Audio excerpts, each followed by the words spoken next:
Alright, let's dive into what's happening with the Detroit Lions as they wrap up day 9 of their 2026 training camp.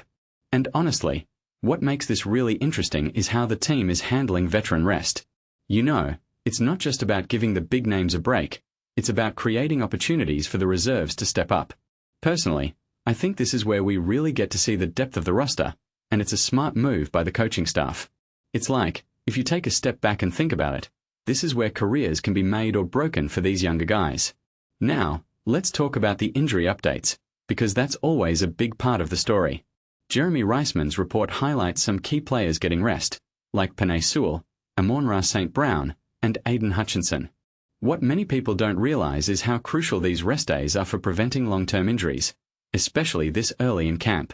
It's not just about today's practice, it's about keeping these guys fresh for the season. And on the flip side, we've got players like Jahmyr Gibbs and Ben Bartch returning to action, which is a great sign. Gibbs, in particular, is someone I'm keeping an eye on. His explosiveness could be a game-changer this season. But here's where it gets fascinating. With the starters out, the replacements get their moment. For instance, Isaac Tiesla, Greg Dortch, and Tay Martin are stepping into the spotlight at receiver. In my opinion, this is where we start to see who's ready to seize the opportunity. One thing that immediately stands out is how Larry Borum is filling in for Sewell at left tackle. It's a tough spot to step into, but he's holding his own. And Miles Frazier. That guy is repping all over the line, winning representatives left and right. If you ask me, he's someone who could surprise a lot of people this season. Now, let's talk about the situational team drill, because that's where the real drama unfolded. The offense had a chance to win it at the end, down 4 points with under a minute left. Jared Goff led the charge, hitting Gibbs and Dortch for some big gains. But here's the thing, the defense came up clutch. Nick Whiteside's interception sealed the deal, and it raises a deeper question. Is this defense ahead of the offense right now? What this really suggests is that the Lions' defense might be the unit to watch this season. And then there's the one-on-one drills, which are always a highlight. Lomas Brown's caution about not reading too much into these without pads is spot on, but there are still some standout moments. Cade Mays getting the better of Tylik Williams? That's impressive.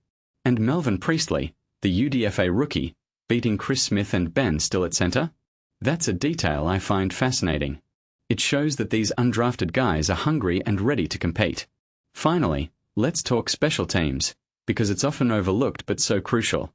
Khalil Dorsey and Christian Izien are separating themselves as gunners, and that's no small feat from my perspective. Special teams is where you see the grit and determination of a team.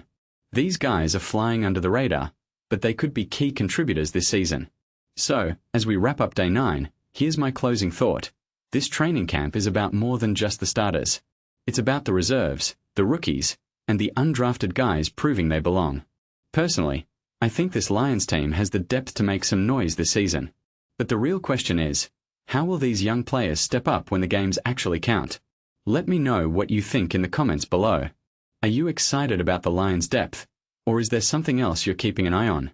Let's chat.